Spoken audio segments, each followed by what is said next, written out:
Well, a very good morning, good evening, good afternoon to you, wherever you might be in the world. Welcome to the channel. If you're a returning visitor, of course, welcome back. New and old, thank you for being part of my journey and joining me today, and for any of the future videos, which hopefully you'll come along for. I just want to acknowledge for the newbies, the returning visitors are going to know this, that the purpose of me doing these videos is to share with you information that I've either picked up personally along the way, through my own experience of using crystals, or through conversations with other people that use crystals.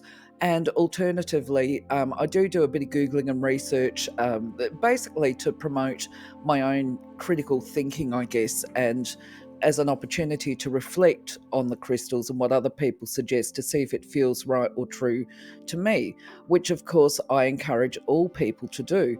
Now, as part of that process of expanding the pool of information, of course, I invite people to leave comments about what they may have found when using it or what they may have heard of, because it's different strokes for different folks.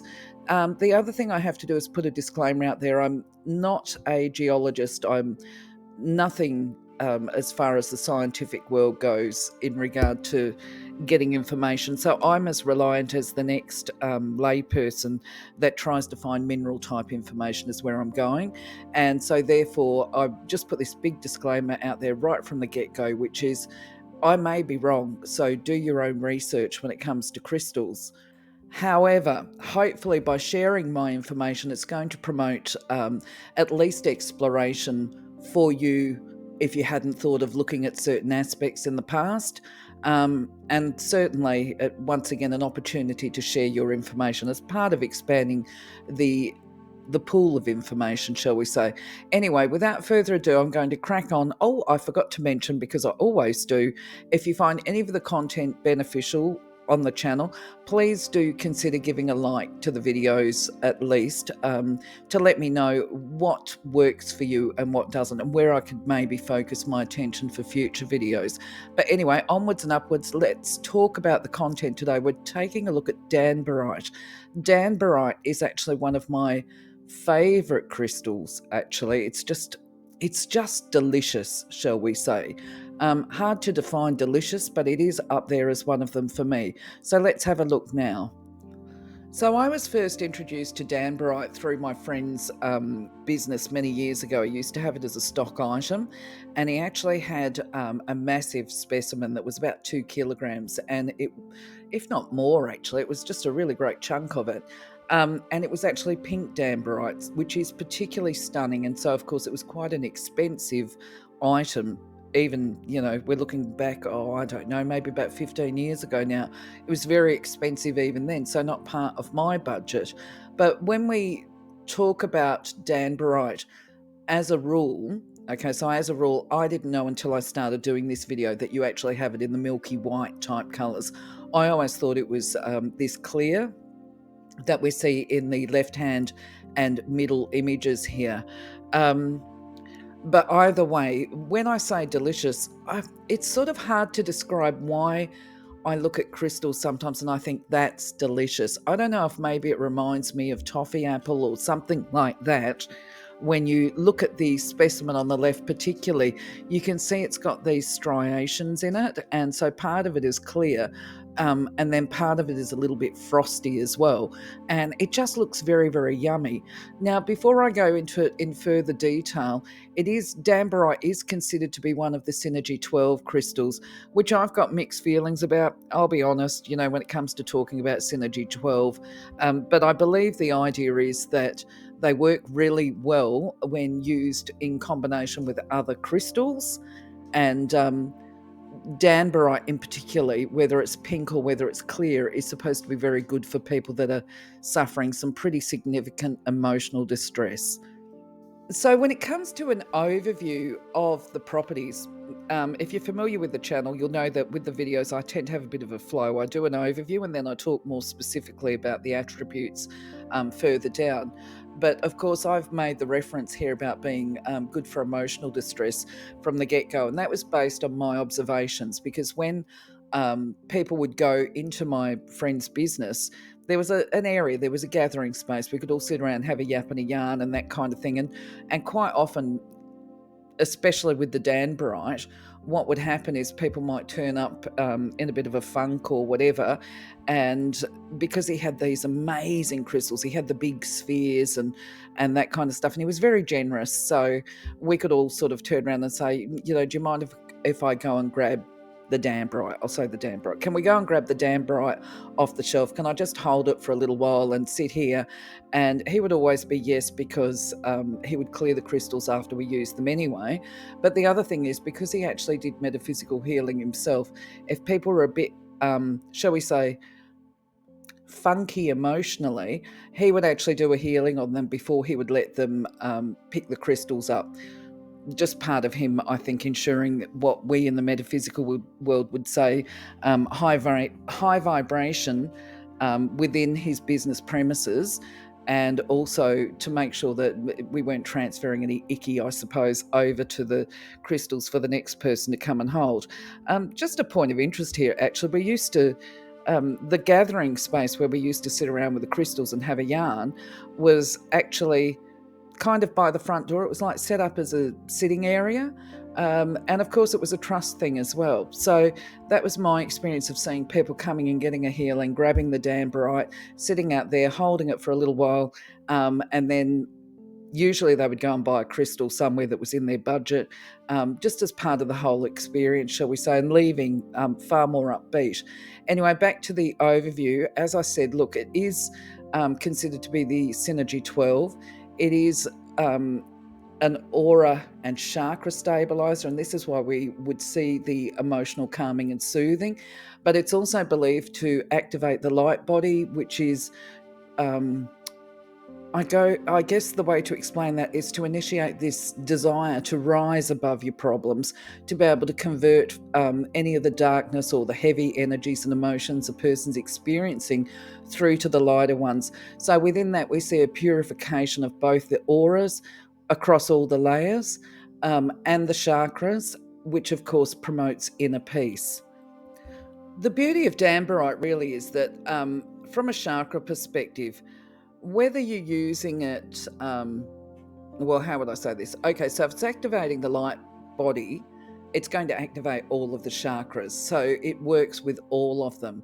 The only difference I would say is if you get something like the pink or the yellow or whatever, then of course it's going to be doing all of that, but you're going to get a little bit more of the attributes associated with the chakra. So pink is, of course, a colour for self-acceptance and compassion towards self, letting go of any guilt and just accepting, sometimes we make mistakes on the journey of life.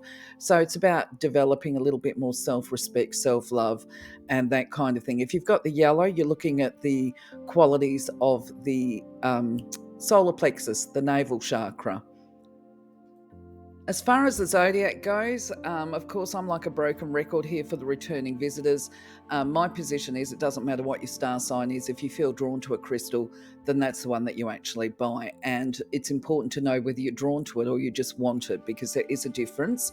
And usually the best way to tell if you're drawn to a crystal is actually if you get to hold it, because sometimes you actually might be drawn to a specific crystal, say Danburite. You might want to have Danburite. You might go into a shop thinking, I want Danburite, or I feel I need Danburite.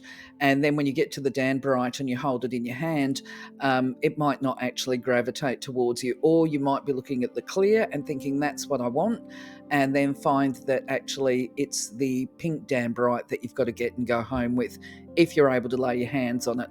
But anyway, I digress. When it comes to Danburite, there are people that recommend that the star signs of Cancer, Pisces and Scorpio are probably going to get the best value out of Danburite.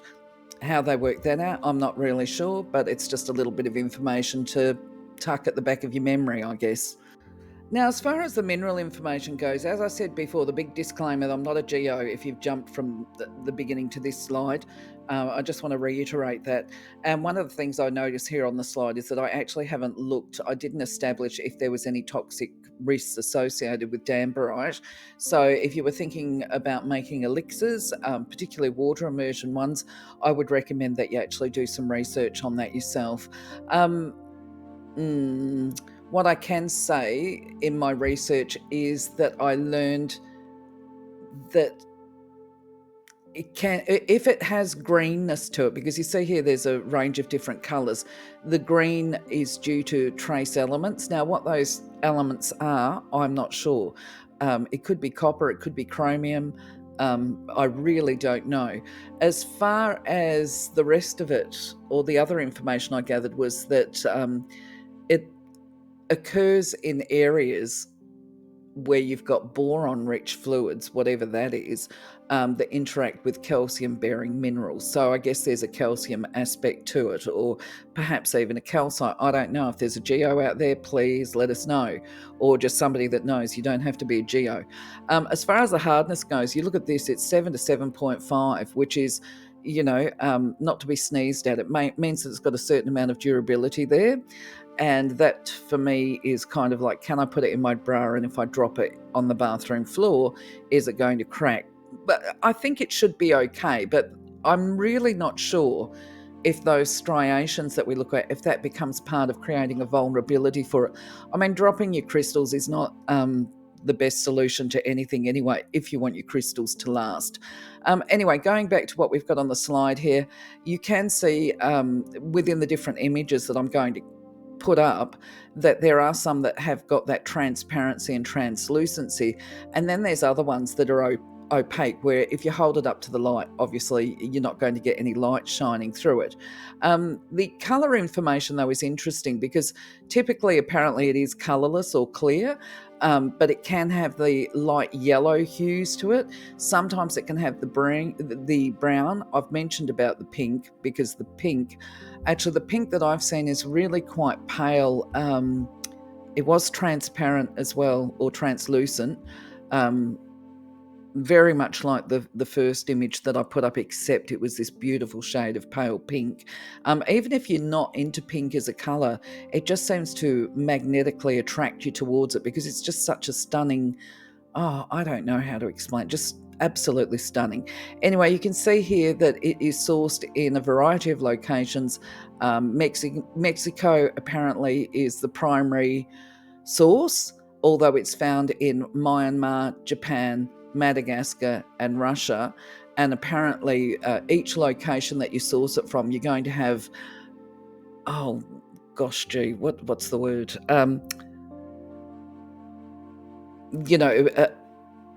Basically, if you're looking for pink Danburite, you might find it in X area as opposed to, say, Japan or whatever. And because it's the environment that it forms in that influences the colours that it becomes. I mean, either way, from a buying perspective, it's not as rare as we might initially think, Danburite as a term, but perhaps the different shades of the colours of Danburite will be more rare. The thing is, though, it is actually quite an expensive little mineral if you want to have some. Definitely worth buying, I would say. So when it comes to the buying tips, of course, there's the repetitive ones that I tell everybody every week, or every time I create a video, which is, if you're buying online, make sure that you find out the dimensions. If you're looking at a cluster, you want to know how. In fact, actually, let's talk about this one in the middle, this middle image here. I would want to know the dimensions of that base. So hazarding a guess, I would want to know, is it 3 centimeters, at the smallest point at the base of it? And then I would like to know again, what is the diameter, the measurement from the largest point of the cluster on the horizontal, from point to point, because that lets me know how much space, well, if I'm going to be putting it out on display, what kind of environment do I need to have it in? It also tells me too, if this is a tiny, tiny little piece of a cluster, and whether or not all of these points are very small, or it can be a bigger item, you know what I mean? So I want to have the dimensions, and I want to know how tall it is as well. And then I want to know the weight of it, because all of this information informs me. It lets me know, am I making a purchase that is of value, or can I get it cheaper locally than buying online? Because the other thing is too, of course, if you're buying online, you want to be looking at your currency conversions. Are you paying, I'm in Australia, I've seen items for euro dollars. The currency conversions are just exorbitant. The same with if I'm going to be paying US dollars. And then I want to know the freight costs, because it can just really pushed the price out. Look, the thing is, I guess when we're metaphysical buyers, we tend to go on a heart. We're emotional buyers. So we might decide that it is probably the most expensive and overpriced crystal that we've ever seen in our life, but we may still want to buy it because that particular piece screams at us that it's ours and we need to have it. That's what I'm talking about, being drawn towards a crystal. I like to buy less emotively these days, and I like to be a bit more practical.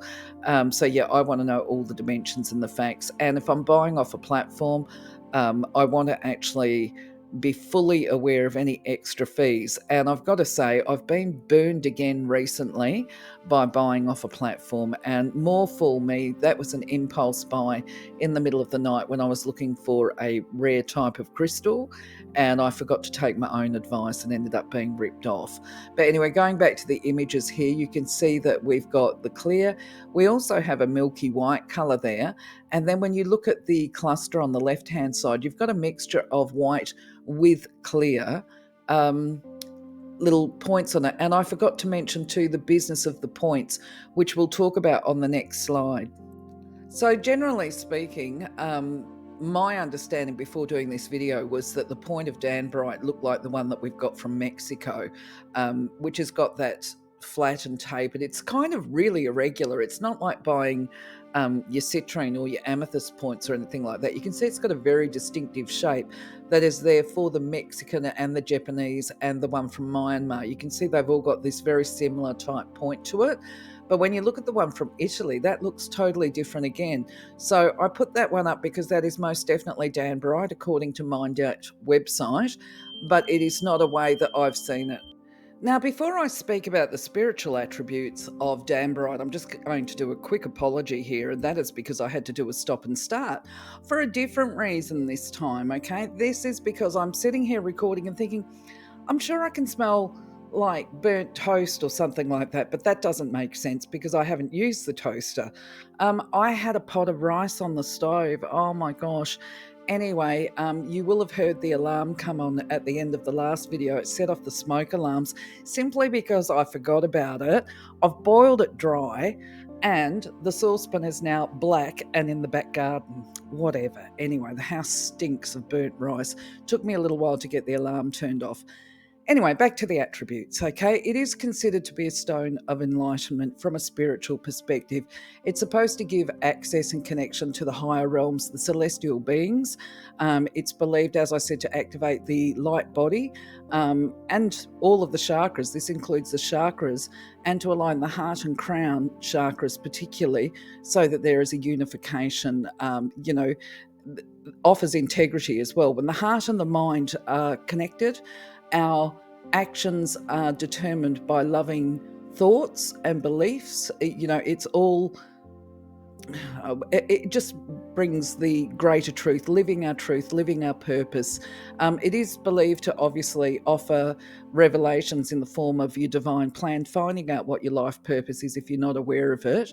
If you're looking to do more dream work, because dreams are often a means of the higher realms connecting to us in a way for communication, if I can speak, stumbling over my words again.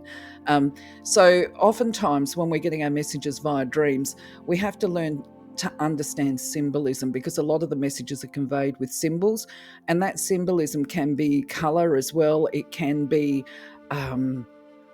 sometimes it can be a little bit elusive when you're getting your messages in the dream state. For many of us, including myself, I get a lot of messages through songs, and I'll wake up with a tune playing in my head, and sometimes I've got to do a Google to find out, I have to, this is just one of the ways I do it, is I will do a Google for the beat, right? Once I've got the beat, then in the worst case scenarios, then I'll get the prompts for particular songs, and then I will play a couple of bars of it, on the Google search, so that I can actually hear if that's the tune that I was listening to in my sleep state. Once I've found the tune, then I Google the lyrics, and the lyrics generally have huge meaning to me. I mean, hopefully most of the time, when the songs come in, I will recognize them, or I'll at least get a couple of the lyrics where I can just type the lyrics in and then pull up the whole song. Also, it's supposed to be beneficial for activating the meridians and the pressure points if you're into that kind of stuff. Other benefits, of course, you're talking empowerment when you actually um, get all the chakras and that align. Once you've done the purification, it is about accessing divine power and feeling more empowered throughout your life as you're walking the path, shall we say. There's a heap of things with this. So I've mentioned the higher realms already and the higher dimensions, connecting to the higher self aspect. It's believed to offer protection energetically. That can be from shielding your aura to also EMF protection, the electromagnetic frequency type stuff, and that's from your telephones and your computers. So if you had a big cluster, you might be able to put it beside your computer as part of protecting that. Also believed to activate the psychic gifts. If you've already got them open, it's said to enhance them. And also transmutation of the lower type energy through to the positive. I'm just having a look here to see if there's anything else relevant. Look, one thing I did notice was there was one claim that it clears karma. My jury sits out on that, because for me, karma is karma. Karma is consequences to actions. And if there's past life karma, then that's generally my understanding is that is generally included as part of the divine plan and the life purpose, the pathway that we walk. That's part of the divine agreement. So I'm not sure really about that. But if you think and believe that it's possible, then, perhaps Danburite is something that helps to clear past life karma or any negative karma. But yeah, for me, it just, I just don't know about that. I'll be interested in your feedback. Also, as far as emotions go, actually, we'll talk about that on the emotional page. So before we talk about the metaphysical attributes, what a gobful, just the big disclaimer and the caution right from the get-go is there's no evidence to support that crystals can cure any physical ailments.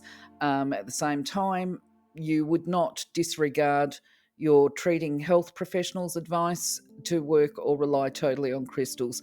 However, my personal belief is if you suffer from any of these particular health disorders, then you may actually benefit from wearing them, you know what I mean, or carrying them on your person while undergoing whatever treatment plan that it is that your doctors tell you to do. So it is believed to, I should be saying Danburite is believed to support people who have got eating disorders to overcome them and recover from them. Which of course that's a pretty big deal if it can do that. If somebody suffers from anxiety and stress disorders, that might sound as though it's emotional, but at the same time, while there is an emotional aspect to it, anxiety and stress, there is evidence-based that talks about the neuropathy and the pathways. So you would be talking about brain health when you're talking about anxiety and stress disorders.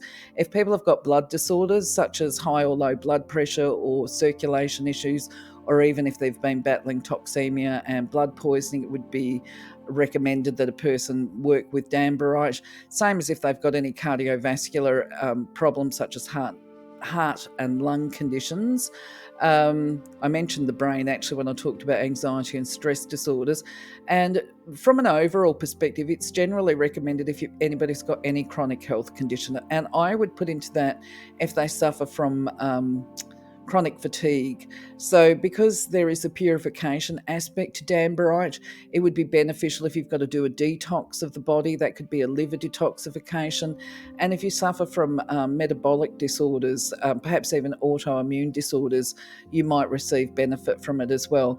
The other one that sort of goes out on a limb for me, and I'm open to feedback there, is that it's supposed to be beneficial for people that have got muscle and ligament problems because it's said to strengthen them. So emotionally, it's believed to expand the awareness or a person's awareness. And when we are developing that bigger picture type mind, we start to recognize at a core level that the world doesn't revolve around us as individuals, there is the self-awareness, recognizing our own contributions to whatever situations occur, being aware of our body language, our speech, our tone, all of that kind of thing, and then being aware of other people's needs. And I think actually, if I wanted to really simplify that there, probably boundaries within relationships is always a good one to recognize, because many times if we've got low boundaries, we're very easygoing and we consider ourselves to be open books, we will actually trample over other people's boundaries unintentionally. So when we've got an expanded awareness, we recognize we might be an open book, for a prime example, but not everybody is. And to be mindful of other people's boundaries, even if we're open books. And then also that expanded awareness includes being aware of what's going on in the environment. And a lot of that actually helps to depersonalize stuff, because sometimes we can be sensitive to what other people say and do, but usually it's very rarely related to what we are saying or doing. It's something that's going on inside the other person. So that becomes part of expanding the awareness. Of course, when you're talking about evolving the awareness at a higher level, you're talking about becoming aware of changes in the environment that might be energetic. You can feel your sensory perception opens up and you can feel changes. You can feel when a spirit enters the room, that kind of thing, if you're into it. Authenticity, of course, is about feeling comfortable to speak and be the truth of who you are, and to have integrity, to walk the talk, not just talk the talk, but to get out there and walk it as well. If people are suffering from emotional distress and psychological conditions, it's said to calm and soothe those emotions, particularly if you're in crisis, and to also enhance the capacity to process the emotions. And sometimes these really large emotional reactions can become blockages. And so therefore, when we're able to process those emotions fully through that calm space that Danburite is said to offer, then it dissolves the blockages. So also part of remaining emotionally healthy is actually to be able to communicate effectively, and that's supposed to be one of the attributes of Danburite as well. And when you've got all of that sorted, and excuse my phone beeping at me, you're able to make healthy decision making, because you're not wearing those emotional goggles and being blind to events going on around you, shall we say. You're looking at situations clearly, and that enhances the decision making. So anyway, Danburite is recommended for people that are suffering from grief and stress, and as I said, the anxiety and stress disorders, because of that calming and soothing them. It's said to stimulate the intellect, support mindfulness, to bring about a positive attitude and outlook to life. And a lot of that's to do with accepting stuff for what it is and knowing what you can change and what you can't. So it's said to promote laughter and joy. That would probably be, I think, more the pink Danburite, just opening that up. The yellow would do it as well, though. But anyway, promotes kindness within the aura. So when people have got this high vibrational aura, shall we say, you can be around them. I'm just thinking, dare I say this? Okay, so I consider myself to be very human. I have done the energy work. I have the full range of emotions, and I think actually that I'm quite an emotional person, as much as I try to manage it at different times, because I've had a lot of extreme challenges. But feedback to me has been from other people that I actually carry calmness in my aura, which is something that I have found to be quite confronting, actually, when I've been really dealing with some of life's really difficult curveballs. And what I put it down to is, of course, that I've had a lot of energy work. I've been working with energy for a number of years, and I try and balance that. But I don't always feel emotionally calm. Sometimes I feel quite turbulent. And when I've been at my lowest points, when somebody gives me positive feedback that, they feel peaceful when they're around me, that kind of blows me away. But anyway, I guess this is about the attributes that we're talking about, that when you start trying to raise your light vibration, that this becomes part of who and what you are. Anyway, as I said, I just digressed. The other benefit of Danburite is apparently the transmutation of any shame and guilt. Guilt and shame, they're such huge blocks to forward progress and to be able to lighten the vibration. And that doesn't mean to say that we don't, upon reflection, look at our actions and think, I was awful then and that was okay. It's not about that. It's about recognizing that, we made mistakes, okay? And to try and make good of that, which is go and apologize to the people if you feel that you did something wrong. Try and make it feel morally right, but at the same time, forgive yourself for being human, and don't allow that to stop you from developing yourself further, I guess. Anyway, I've put on here, I believe this was my suggestion, that Danburite is actually very good for people with deep-seated trauma such as PTSD. So throughout the course of this video, I've actually spoken about a number of different ways that you can use Danburite. And I mean, if you're lucky enough to have a cluster, it's going to make a stunning ornament, or an environmental piece. You might, as I said before, if you concerned about EMF, the radiation from your computer and that kind of stuff, you could put some on your computer. I actually, in front of me, I don't have Danburite, but I do have crystals around my computer. One of them happens to be cactus quartz, to be honest, for those purposes. I've got a little piece of amethyst as well, just all those kinds of things. Jewelry, who wouldn't give I'd just about give my right arm to have this pendant that we've got here. For your information though, the pendant that I've got here is actually advertised for sale for 1,000 Australian dollars. So it's not cheap as a pendant, but I have seen, if you want to call it more affordable, $500 Australian for a pendant as well. If you're able to afford a pendant, it can act as an amulet or a talisman of protection as well.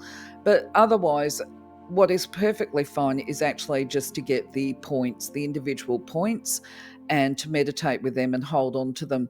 As far as, I forgot to mention gridding. You could put it in your grids as well. Potentially you could use it for elixirs, if that was what you're into. It's not something I've done. The only thing I would say is when you've got the smaller type points, such as Danburite, for me, there's always a risk of losing them. You've got to really look after them if you've got these smaller points. And maybe you need to get a specimen jar or something, a specimen container to put it in when you're not actually meditating with it, just to keep it safe in between uses. But meditation definitely is a good way to use it. If you were going to do dream work, you could potentially even put it in perhaps a cotton pouch or whatever, and then put it under your pillow. And that way you won't lose it, because of course a lot of the time when we put our crystals into the beds, we tend to lose them in the bed coverings and that kind of thing. So just a couple of tips there for how you might use it. As far as Danburite as a messenger goes, the backstory of me doing the crystal messenger slide here, for those that are new to the channel, is because when I deliver services, I've usually got a bowl, a crystal bowl, and in that bowl I put a range of tumbled stones, and I ask a person to just close their eyes and put their hand into the bowl and pull one out. And from there, I'm able to offer a healing type message to the person. But anyway, Danburite wouldn't be part of it. Let me give you the tip, because it actually is too expensive. But if it was, I would be inclined. Oh, let me just clarify here. Danburite wouldn't be in it, even though it's harder, because I would be concerned about it getting scratched or damaged by other crystals in the bowl, or because it might actually scratch others. So it's about protecting the quality of the crystal, that I wouldn't have it in the bowl. But if I did, so there's the big if I did, I would be perceiving that to be a reminder to people that whatever they've got going on in their life, however far they have sunk in their life emotionally, all of that can change very quickly when you're working with the white light. And so it becomes a commitment. But what I was thinking about and reflecting upon before recording this slide, because I'm not going off a transcript here, is the reminder to people that when you start working with the white light, we can turn around. Some people might say to you, oh yes, it happens miraculously. There becomes this miracle change, which of course Danburite is associated with miracles, and this is correct. But at the same time, when we're raising our personal light vibration, which is what Danburite is attributed to do, it is a process. So to try and make this easier for people to understand, if we were comparing light to globe wattage, right? A white light globe, it comes in a variety of wattages. So for me, off the cuff, I think you've got 50 watts, you've got 45 watts, you've got 15, up to 110, 120 or whatever. So you can see you've got low wattage and then you've got high wattage. So let's say that your light glow or your light body currently, before you start actively working to lighten it up and speed up your vibration, is a 15 watter, right? If you were to jump, this is something that was put to me years ago, and I tend to agree with this. If you were to try and jump from 15 watts to 110 overnight, you might actually, this is just an analogy, okay? The brightness is too bright for the bulb to actually carry. So this is why I say, yes, it is miracle working, but there is also a graduated process, because we have to, from my understanding, create that space within to bring in more and more and more light. And this is the process of life as well. So when we talk about light activation, we're talking about starting a pathway of enlightenment, if that term is making sense there. And we do it in staggered ways. So the message is, start now. The sooner you start, the better, and make that commitment to be working with the white light. Now, I don't, as I record this, have an image here of the inside of maybe an oyster shell or something like that. Abalone shell is one of the things that I think of when I think of white light. When we talk metaphysically about white light, and I think even scientifically these days, they've recognized that within the white light, or science has proven that within the white light, you have the whole range of colors. So we metaphysicians call it the rainbow colors because it carries all the hues. The white is not a pure white, shall we say. If we were looking at a piece of fabric, we'd probably go, oh, that's a white light, or, that's white because it looks white to our eye.